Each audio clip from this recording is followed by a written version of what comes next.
Hello everyone, hope you all are doing very well. This is me Ritika Dongre and I welcome you all again. I know ये video काफ़ी time बाद मैं बना रही हूँ पर I was really caught up, मुझे बिल्कुल भी समय नहीं मिल पा रहा था, इस वजह से मैं वीडियो नहीं बना पा रही थी।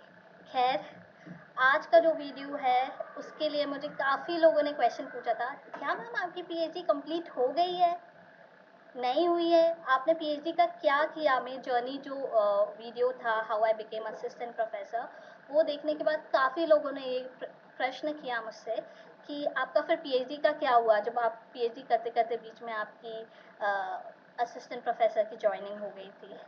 तो let me tell you, yes I have completed my PhD and मैंने 2022 अगस्त में, oh it's going to rain, anyway I hope आपके यहाँ भी शायद बारिश शुरू हो गई होगी। It's just excuse for few second. So yes कि हाँ, मेरी जर्नी वीडियो को देखते हुए काफ़ी लोगों ने मुझसे एक क्वेश्चन पूछा था कि मैम आपकी पीएचडी कंप्लीट हो गई है या नहीं हुई है, आपका पीएचडी का क्या हुआ। तो I want to tell you a good news, मेरी पीएचडी कंप्लीट हो गई है एंड बहुत टाइम हो गया है कंप्लीट हुए। इन अगस्त 2022 मेरी पीएचडी कंप्लीट हो गई थी and I did it from the same institute. So let's go back how I got admission into NIT Bhopal and scratch से कैसी मेरी जर्नी पीएचडी की जर्नी शुरू हुई। तो पहले जैसे कि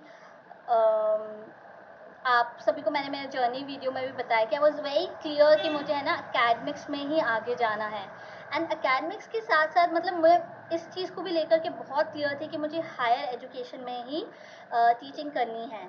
तो फॉर हायर एजुकेशन टीचिंग ना क्या होता है, after you complete your MCom, after you complete your NET और समथिंग नेट और सेट वट एवर आपका जो भी आपने कंप्लीट किया, उसके बाद आप देन यू आर आप जॉब को सर्च करते हो। तो उस दौरान मैंने है ना एक guest as a guest faculty मैंने एक कॉलेज में पढ़ाया था for approximately 2.5 to 3 months and उन 3 months में आई वॉज लाइक कि what am I doing, I was not getting paid well, मुझे अच्छी सैलरी भी नहीं मिल रही थी and I had this clarity in my mind कि मुझे हायर एजुकेशन में ही टीचिंग करनी है। तो व्हाट आई डिड वाज कि मुझे पीएचडी करनी ही थी एंड आई वाज लाइक कि मुझे अभी जल्दी जल्दी पढ़ाई कर लेना है बिकॉज लेटर ऑन मेरे लिए थोड़ा सा डिफ़िकल्ट हो जाएगा। I don't know, I had that mindset back then. तो फिर मैं पीएचडी के लिए मैंने वो जॉब भी छोड़ा था जो गेस्ट फैकल्टी का है, because I wanted to have stipend.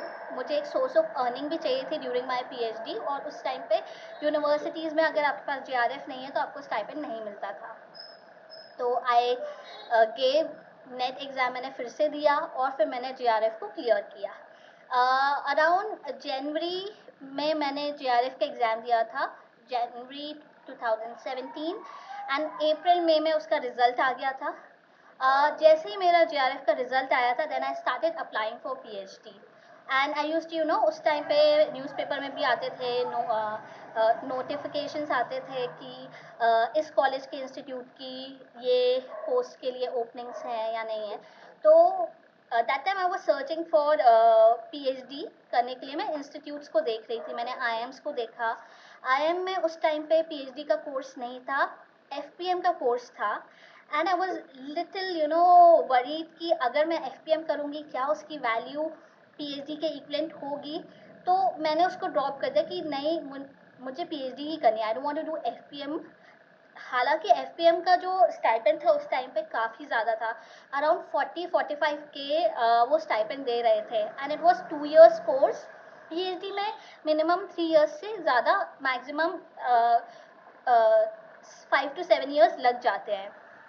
So I decided कि मुझे भाई पीएचडी करनी है and luckily what happened, my mom, मेरी मम्मा ने न्यूज़पेपर में एक नोटिफिकेशन पढ़ा, उसमें लिखा हुआ था कि एनआईटी भोपाल में पीएचडी के कैंडिडेट्स की ओपनिंग है एंड शी टोल्ड मी, उन्होंने मुझे बताया and I was very happy because NIT है और भोपाल में है, मेरे घर के बिल्कुल करीब। और मुझे एक अच्छा इंस्टीट्यूट, बिकॉज मुझे लोकल यूनिवर्सिटी से और लोकल इंस्टीट्यूट से पीएचडी नहीं करना था। बिकॉज एक चीज़ होती है ना कि अगर आप कोई चीज़ कर रहे हो तो अगर आप उसमें सीख नहीं रहे हो, अगर लर्निंग कर्व आपका जे कर्व ऊपर नहीं जा रहा है, तो what's the point of doing things. So and also मेरी जो बैकग्राउंड है एजुकेशन का, काफ़ी हाई बैकग्राउंड था। मैंने दिल्ली यूनिवर्सिटी के हंसराज कॉलेज से मेरा ग्रेजुएशन किया था, मास्टर्स भी मैंने दिल्ली यूनिवर्सिटी से की थी। तो आई वांटेड एक स्टेप अहेड जाना था मुझे, ना कि पीछे आना था। तो दैट्स हाउ आई डिसाइडेड कि अब मैं एनआईटी भोपाल से पीएचडी कर लूँगी। एंड ऑल्सो क्योंकि मैं दिल्ली में रही हूँ अराउंड मोर देन 5 years, तो दिल्ली में इतना ज़्यादा पोल्यूशन था, इतना पानी, मतलब see I am a small town girl right, तो इतना वहाँ का जो एयर क्वालिटी बहुत ख़राब था, पोल्यूशन ज़्यादा था, तो उसकी वजह से मेरी स्किन भी बहुत ख़राब हो गई थी। एंड मुझे ना कंजेशन, मतलब नेज़ल कंजेशन वहाँ पे रहता था। तो व्हेन आई रिटर्न बैक, तो मुझे एटलीस्ट ये तो था कि दिल्ली नहीं जाना है। एंड दिल्ली में मैंने एमफिल के लिए भी अप्लाई किया था, एंड एमफिल में भी I got short listed for an interview. But उसी दौरान मेरा एनआईटी भोपाल का भी मैं भी शॉर्टलिस्ट हो गया था। तो मैंने प्रेफर किया कि मैं एनआईटी से डायरेक्ट पीएचडी करती हूँ। So that's how I decided कि मैं एनआईटी से पीएचडी करूँगी। Now coming to the process, कि ये प्रोसेस कैसे हुई, मैंने कैसे एडमिशन लिया and how things went ahead. So like I said, एक नोटिफिकेशन मैंने पढ़ा उस टाइम पे, न्यूज़पेपर में नोटिफिकेशन था, आया था, जो कि मेरी मम्मा ने बताया था। एंड वी अप्लाइड, हमने ऑफलाइन अप्लाई किया था फॉर्म में। एंड फॉर्म को आई गेस वो फॉर्म अराउंड 1500 या 1100, मैं एग्जैक्ट अमाउंट अभी रिकॉल नहीं कर पा रही हूँ, but it was more than 1000 rupees का वो फॉर्म था, विच आई परचेज्ड। हमने उसे ऑफलाइन फिल किया एंड हमने उसे सबमिट किया मैनेट में। तो जब भी हमने वो फॉर्म को फिल करके सबमिट किया, देन एक शॉर्ट लिस्टेड कैंडिडेट्स की लिस्ट निकली, जिन्हें एग्जामिनेशन के लिए उन्होंने शॉर्ट लिस्ट किया था। और या फिर आई डोंट नो, सारे लोगों ने, वो जिन लोगों ने भी अप्लाई किया था, उन सभी का एक एग्ज़ाम हुआ था, रिटन एग्जामिनेशन हुआ था। सो दैट रिटन एग्जामिनेशन जो हुआ था, it was MCQ type questions थे। एंड मोर ऑफ लाइक जो नेट या सेट की आप जो भी तैयारी करते हो, तो उसी से रिलेटेड होते हैं एंड सब्जेक्ट से रिलेटेड होते हैं। So I did my PhD from management studies, तो मोस्टली मैनेजमेंट से रिलेटेड उसमें क्वेश्चंस आए थे। आप नेट का मान लो या सेट के जो भी आपने एग्ज़ाम दिए हैं, उससे रिलेटेड ही क्वेश्चंस थे। तो आई अपीयर्ड फॉर दैट। एंड फिर उस एग्जामिनेशन में से करीबन 9 या 11, सो it was like either it was 9 or 10 11, so these many people got shortlisted। Shortlist होने के बाद जो हुए थे, उनका इंटरव्यू हुआ था। सो आई गॉट शॉर्टलिस्टेड, उसमें रिटर्न एग्जाम को मैंने क्लियर कर लिया, and then I got shortlisted for an interview. And then for interview also I still remember, सबसे आखिरी में, सेकेंड लास्ट में मेरा नाम था। एंड मेरे बाद एक सर थे जो कि स्पॉन्सर्ड पीएचडी कर रहे थे। He was working, he was very old. And जब भी मैंने पीएचडी के लिए भी एप्लीकेशन दी थी, तो I was the youngest candidate. मैं बहुत छोटी थी उस समय, बिकॉज डायरेक्टली एमकॉम के बाद मैंने पीएचडी अपना स्टार्ट कर दिया था, विदाउट एनी ब्रेक। तो उस समय जो शॉर्टलिस्ट भी कैंडिडेट हुए थे, वो मुझसे सब बड़े थे, and I was one of the youngest candidate who got shortlisted for the interview. So सुबह से हम इंटरव्यू के लिए गए, and we were just waiting. हमने वेट कर रहे थे। There I got to meet few people, जिनसे मेरी बातचीत शुरू हुई। एंड हम, मतलब मेरा क्योंकि सेकंड लास्ट नंबर था, तो अराउंड इवनिंग 4 और 5 o'clock पे मेरा इंटरव्यू का नंबर आया, and I went. So interview के लिए मैंने फॉर्मल ड्रेस पहना हुआ था। आई वोर पिंक कॉटन का shirt and black trouser, and I kittens heels पहने थे मैंने। My hair were tied, and that's how I like appeared for an interview में मैं गई तो then I gave my interview, then again shortlist हुए उसमें से, and this time shortlist सिर्फ 2 कैंडिडेट हुए थे. There was one more girl, वो शॉर्टलिस्ट हुई थी, और हम दोनों उन 11 कैंडिडेट में से भी सिर्फ हम 2 लोग शॉर्टलिस्ट हुए थे फॉर NIT PhD मैनेजमेंट में भोपाल. तो हम 2 लोग shortlist and we were like हैं how did that happen, because I was when I saw, जब भी शॉर्टलिस्ट हुए थे लोग जो एग्जामिनेशन के बाद, तो देयर वर पीपल जिनके कॉन्टैक्ट्स थे HOD से, या और they already knew some professors. तो I was little, I don't know, मुझे सीट का भी उस टाइम उन्होंने सीट भी नहीं रिवील की थी कि कितनी सीट्स हैं या नहीं है, तो बहुत डाइसी सा लग रहा था, पता नहीं होगा नहीं होगा. But when you were young, आप इतना सोचते नहीं, you were like ठीक है यार, देते हैं, देखते हैं आगे क्या होता है. तो that's how I gave. Interview मेरा काफ़ी अच्छा गया था, बहुत अच्छा गया था. They were really impressed with my speaking skills and my education qualification, and yeah, it went really well, बहुत अच्छा था. And then I also got shortlisted. और फिर जब मैं shortlist हुई, then मेरी PhD journey start हुई. So it was 7th of August. उस दिन राखी का दिन था, रक्षाबंधन थी, 7th of August 2017. एंड उस दिन मेरी काउंसलिंग हुई थी, एडमिशन की प्रोसेस भी उसी दिन कंप्लीट हुई थी सारी. एंड 8th of August से मैंने ज्वाइन कर लिया था PhD में. अब PhD में जैसे ही मैंने ज्वाइन किया तो आई गॉट इन हॉस्टल. मुझे हॉस्टल में एक रूम मिला था. एक्चुअली वहाँ पे एक पहले गर्ल्स हॉस्टल था जो कि बहुत पुराना था. तो क्योंकि PhD के एडमिशन्स लेट हुए थे, सारे जो हॉस्टल्स के रूम थे ऑलरेडी ऑक्यूपाइड हो चुके थे. तो जो गर्ल्स हॉस्टल मुझे मिला था वो क्वाइट ओल्ड मिला था. उस हॉस्टल में अराउंड मैं 1 month रही थी. एंड देन जो कॉलेज के अथॉरिटीज़ थे उन्होंने डिसाइड किया कि मुझे और मेरे साथ एक और स्टूडेंट थी PhD की, हम दोनों को उन्होंने जो हाउस क्वार्टर्स होते हैं, स्टाफ क्वार्टर्स होते हैं, वो हमें अलॉट कर दिए थे. तो हम 2 लोग शेयरिंग बेसिस पे एक स्टाफ क्वार्टर में रहते थे. And it was very safe. Campus बहुत बड़ा था, अराउंड 600 acres का कैंपस था.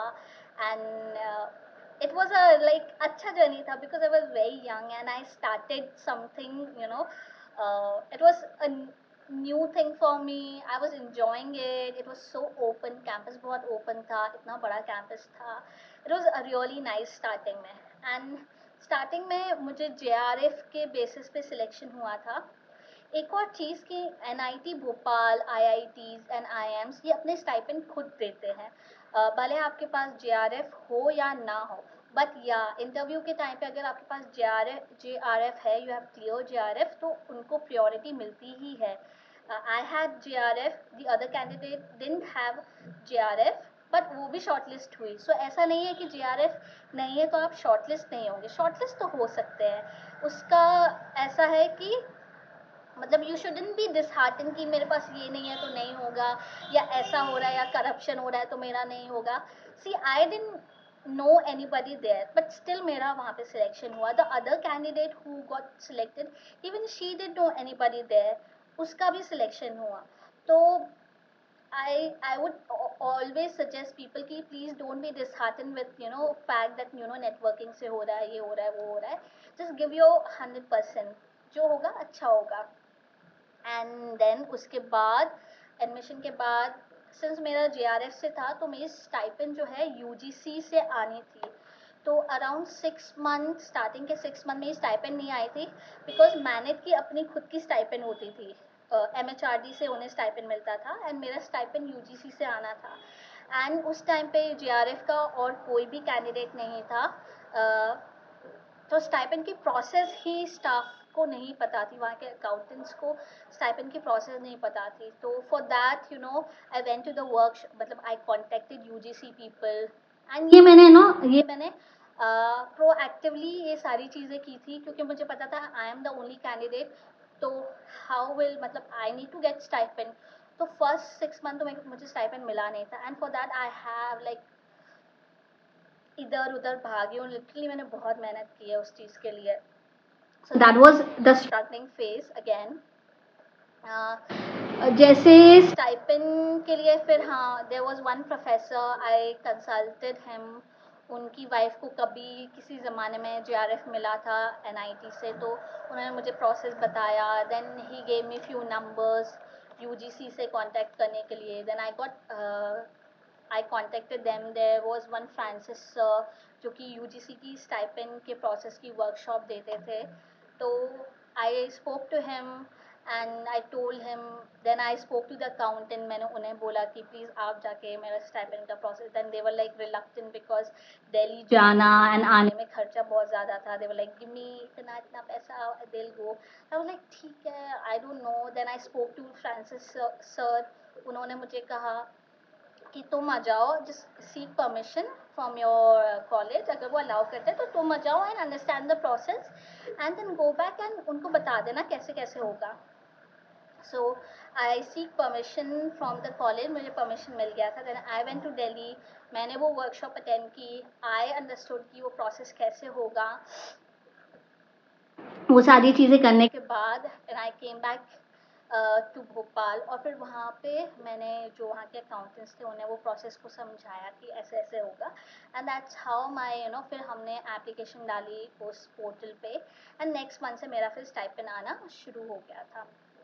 एंड स्टाइपेंड में एचआरए भी मिलता था। तो एचआरए मुझे नहीं मिलता था बिकॉज मेरा हाउस मुझे हाउसिंग मिली हुई थी कॉलेज से, तो मेरे एचआरए डिडक्ट होता था। स्टाइपेंड में apart from that around annually 10 to 15K मिलते थे for your research work and research work related expenditure के लिए। एंड स्टार्टिंग में I got some health issues, तो उसकी वजह से मुझे थोड़ा सा प्रॉब्लम हुआ। एंड टचवुड मेरा जो सुपरवाइज़र थी वो बहुत अच्छी थी। She was very supportive. And then उसके बाद धीरे धीरे वो प्रोसेस, पीएचडी जर्नी का प्रोसेस समझने में भी आपको टाइम लग जाता है। आप यू आर जस्ट रिसर्चिंग, आपको रिसर्च पेपर पढ़ना नहीं आता है। आप पढ़ रहे होते हो, आपको समझ नहीं आता है। आप 15-20 पेपर पढ़ रहे हो, आपको कुछ नहीं समझ में आएगा स्टार्टिंग में। So that's what all happened to with me as well. Slowly आप चीज़ों को सीखते हो। आप रिसर्च पेपर पढ़ना सीखते हो, रीडिंग स्किल्स आपके इम्प्रूव होते हैं। जब रीडिंग स्किल्स इम्प्रूव होते हैं आप रिसर्च पेपर राइटिंग करना शुरू करते हो, तो आपका फर्स्ट पेपर बहुत बेकार होगा। My first paper was really bad, बहुत ही। Now when I see my first paper and my last paper, huge difference. बहुत, कोई कह ही नहीं सकता कि सिमिलर पर्सन ने ये फर्स्ट पेपर लिखा है। सो दैट्स हाउ आप जर्नल्स में सबमिट करते हो, रिजेक्ट होके आते हैं। आई don't know how many rejections I have faced. Research paper journals के more than 1,000, I'm sure. So that's how it started.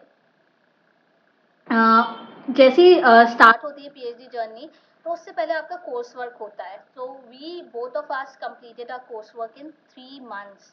हमने एंड देन अब जैसे ही कोर्स वर्क कंप्लीट होता है, देन हम रिसर्च पेपर्स रीड करना, रिसर्च पेपर्स राइटिंग। पहले तो हम रीड करना सीखते हैं। हम प्रिंट आउट करवाते थे, हर एक रिसर्च पेपर को थॉरली रीड करते थे, फिर भी कुछ भी नहीं समझ में आता था कि लिखा क्या है।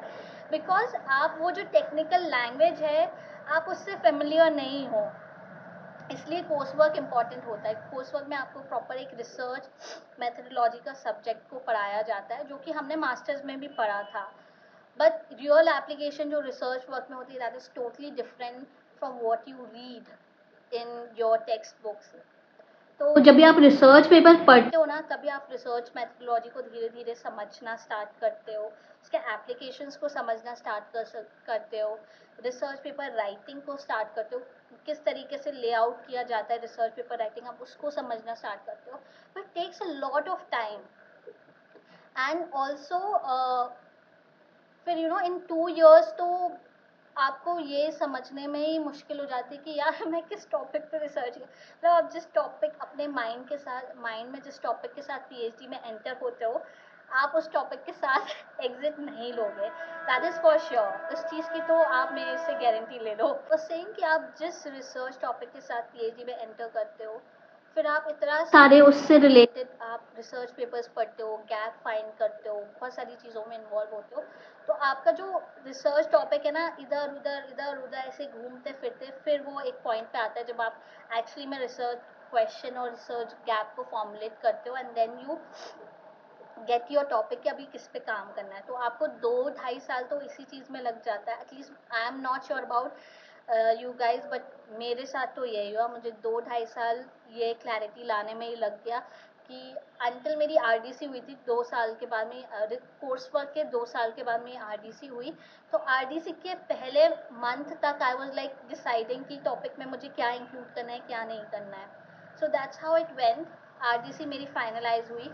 आरडीसी में जो टॉपिक फाइनलाइज हो जाता है वही आपका टॉपिक पे आपको पूरा फिर काम करना है। You can not change, excuse me, so you can not basically change the topic once RDC has been done. So RDC में जो फाइनलाइज हुआ, फिर then you continue, now you like little focus पे आ जाते हो कि अब मुझे इसी पे काम करना है। So actual research work post आपके टॉपिक फाइनलाइजेशन से शुरू होता है। तो उसके बाद हमने रिसर्च वर्क करना स्टार्ट किया। हमारी हर 6 मंथ में SRPC होती थी, लाइक हर 6 मंथ प्रेजेंटेशन होती थी, पूरी कमेटी बैठती थी और उसको आपकी जो वर्क है उसको इवैल्यूएट करती थी, आपने कितना काम कर लिया है कितना नहीं किया है। और साथ ही इवैल्यूएट करने के साथ साथ वो लोग सजेशंस भी देते थे, विच वॉज वेरी बेनिफिशियल। मुझे उन सजेशंस ने बहुत हेल्प किया। स्टार्टिंग में जो लोग उस प्रेजेंटेशन में आपको डांट रहे होते हैं एंड आपको बोल रहे होते कि आपने ये गलत किया वो गलत किया, उस टाइम पे वो बहुत बुरा लगता है। बट देन इवेंचुअली उस चीज़ को करेक्ट करते करते ही आप एक फाइन ट्यून करते हो अपने वर्क को। आई स्टिल रिमेंबर मेरी जो फर्स्ट SRPC प्रेजेंटेशन हुई थी, that presentation was like 1 hour long, and that उस दिन मेरा बर्थडे भी था। And the committee grilled me really bad. उन्होंने मुझे इतना बुरी तरीके से ग्रिल किया था that after my presentation, me and my friend, we went to the tea shop, we had tea and I started crying. So it was that bad. Yes, I still, anyway.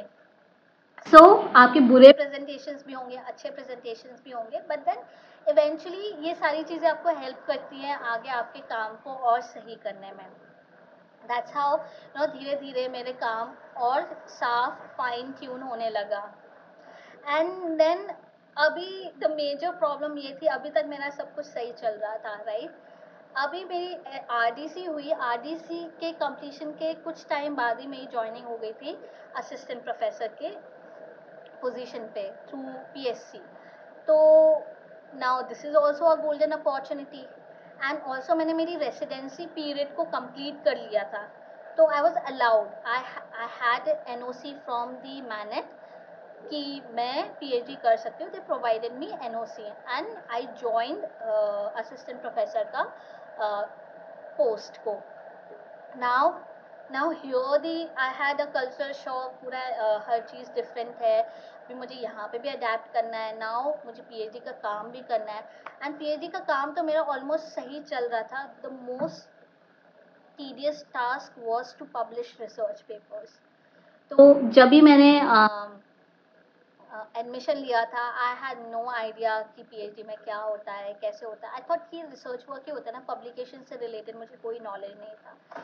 तो blindly ये सोच के कि मेरे घर के पास है, मैंने NIT भोपाल में एडमिशन ले लिया। And then I had the toughest time of my life when I was not able to publish my papers, and it was already 3 years of PhD and I was like अब क्या होगा अब क्या होगा। It took me 2 years to publish my research papers, जो कि ordinance के according होने चाहिए। आपका ऑर्डिनेंस कहता है कि आपको सो एंड सो जर्नल्स में आपको रिसर्च पेपर पब्लिश करवाना है। अगर आप नहीं करवा पाते हो तो आप थीसिस सबमिट नहीं कर सकते। मेरा PhD का सारा काम रेडी है, I have done the analysis, I have written the thesis, everything is done, but मेरे रिसर्च पेपर्स पब्लिश नहीं हो रहे थे। So I had to get my research paper published in SCI and SSC, no SCI and SCI-E index journal. And बीच में ऐसा कोई एक नोटिफिकेशन सर्कुलेट हुआ कि आपको क्वार्टाइल 1 एंड क्वार्टाइल 2 के जर्नल्स में ही पेपर पब्लिश करवाना है। And it was so damn difficult, so damn difficult. I used to cry, मतलब I can't even explain it in words what tough time I had faced during that time. because I was also trying and adjusting with my new job which was also giving me hard time. and यहाँ पे मैं PhD के through भी मतलब I was working around 18 to 18 hours a day that time. मैं बहुत मतलब 2 साल मैंने 2 ढाई साल around 17 to 18 hours a day मैंने काम किया है. मैं कॉलेज जाती थी, दिन में 2-3 घंटे सोती थी, then रात में मैं वापस से अपना PhD का काम शुरू कर देती थी. सुबह 4-5 बजे सोती थी एंड सुबह 8 बजे फिर कॉलेज जाना. So it was very difficult, बहुत ही डिफ़िकल्ट टाइम रहा. But eventually my papers got published and they got published in really good journals. It took me 2 years लेकिन हो गया. So as soon as जैसे ही मेरा पेपर पब्लिश हुआ Covid आ गया था. एंड कोविड के टाइम पे मुझे थोड़ा डिफ़िकल्टी हुआ था. What had happened was, हाँ, जैसे मेरा सेकंड पेपर पब्लिश्ड हुआ in SCI e-journal quartile 2, तभी I told my supervisor and my supervisor was very supportive. तो उनके सपोर्ट की वजह से उन्होंने कहा जल्दी से रितिका अब हम आपका प्री थीसिस वाइवा करवा लेते हैं. सो मैंने उस टाइम मुझे कोविड हुआ था and COVID I was like infected. मुझे कोविड हुआ है, मैं आइसोलेशन में हूँ. And during that isolation I was so weak, I was not even able to get up इधर से उधर. मतलब इतनी एनर्जी लॉस हो गया था. एंड उस आइसोलेशन के टाइम पे मैंने अपना प्री थीसिस वाइवा दिया है. सो क्योंकि उस टाइम पे ऑनलाइन हो गए थे presentations and everything was online. तो I gave my pre thesis viva in my isolation of कोविड-19 and I gave my pre thesis viva and then everything committee को सब चीज़ें सही लगी and they asked me to submit the thesis. And my thesis was already पूरा बना हुआ था. Still I took like around a month. वो मंथ मैंने लिया एंड देन मैंने सारी काम को अब पॉलिश किया. बना हुआ तो रफ पूरा सारा बना हुआ था, सारे काम को मैंने पॉलिश किया. I took a help of a friend जिसने मेरी सारी थीसिस को प्रूफ रीड किया एंड पॉलिश करने में हेल्प की. सो एंटायर क्योंकि थीसिस मैंने पूरी लिखी थी, I needed someone to proofread. बाहर जो भी लोग आपको पैसे दे के प्रूफ रीडिंग करते हैं, पैसे दे के एडिटिंग करते हैं, they are all fraud. Please don't go for that. वो पैसे ले लेंगे और आपको इतना बेकार काम देंगे ना कि आप मैं क्या ही बताऊँ. I have done that, I been there, done that. So I would suggest don't go for that. और जो भी काम करें आप खुद करिए, अपने ऊपर ट्रस्ट रखिए, you will do it great. So proofreading के बाद I give it to my supervisor. उन्होंने भी एक बार प्रूफ रीडिंग किया and then we submitted. 1 month के अराउंड टाइम में मैंने अपना थीसिस सबमिट किया. After my thesis submission within a month और सो, हाँ विद इन अ मंथ मुझे इराटा आ गया था, कमेंट्स आ गए थे एक्सटर्नल्स. 2 एक्सटर्नल्स होते हैं जिनके पास आपकी थीसिस जाती है for proof reading. So they gave me IRATA. IRATA is basically the corrections जो PhD थीसिस में एक्सटर्नल्स प्रूफ रीडर्स आपको बताते हैं कि आप क्या क्या चेंजेस करिए, आपने कहाँ गलती की है उसे करेक्ट कीजिए. सो आई गॉट इराटा, काफ़ी लंबा इराटा आया था and then I made correction. सारे इराटा को करेक्शन किया एंड प्लेगरिज्म चेक तो थीसिस सबमिशन से पहले ही हम कर लेते हैं. Plagiarism, my plagiarism was around 5 to 6% और लिमिट होती है 12% की लिमिट होती है, उससे कम आपका प्लेगरिज्म होना चाहिए. तो दैट इराटा का जो लंबा चौड़ा इराटा आया था मैंने उसको करेक्ट किया. सारे थीसिस में चेंजेस किए अकॉर्डिंग टू देयर सजेशंस. जो क्वेरीज थी उनको आंसर किया. वो देन अगेन एक कमेटी बैठती है एंड कमेटी में आप वो इराटा को सबमिट करते हो. Then they check your thesis, they see the errata and फिर वो फाइनली अप्रूव करते हैं कि ठीक है, move ahead for the viva and everything. Then my viva was finalize after submitting. After external से मेरा इराटा का रिपोर्ट आया था. रिपोर्ट जब आ गया था तो मैं उसके I think around a month और सो मैंने अपना फाइनल डिफेंस वाइवा दे दिया था. So my final defence viva was really great. It was again online क्योंकि उस टाइम पे सब चीज़ें मतलब कोविड से रिकवर तो हो गए थे एंड ऑफलाइन चीज़ें स्टार्ट हो गई थी. But my external was from Delhi. He was not able to fly to Bhopal. So हमने ऑनलाइन मेरा फाइनल डिफेंस वाइवा हुआ. It was really great. बहुत अच्छे से हुआ एंड दैट डे तो आपकी डिफरेंट ही एनर्जी होती है, because that's the last day of your PhD and you just go back to all the memories good and bad जो भी थी. I was so relieved कि चलो I आखिरी दिन and now I don't have to do the same thing again. I was very happy. I was not nostalgic. I was very happy because it had given me a very tough time. So in 5 years मैंने मेरा PhD complete कर लिया. Exactly 5 years में. अगस्त में मेरा joining था. अगस्त में मैंने exit किया. So 2017 August joining, 2022 August मेरा exit था. So that's how my PhD journey was. So my supervisor was really supportive. I'm extremely thankful to her. Ma'am, if you're watching this video, thank you so much for all your support. I'm also very thankful to all the people who were like part of my journey. And one more thing कि आप इतने emotional roller coaster से इस journey में, एक तो इतना लंबा जर्नी होता है, आपको पता नहीं होता है कब ख़त्म होगा. आप इतने इमोशनल रोलर कोस्टर के उसमें जाते हो ना, एंड आप जिन लोगों को भी बताओगे कि यार ये हो रहा है वो हो रहा है, because they are not doing PhD, उन्हें नहीं पता है, वो आपका दर्द आपका दुख नहीं समझ सकते. तो जो लोग already they are into PhD ना, वही आपका दर्द और दुख समझ सकते हैं.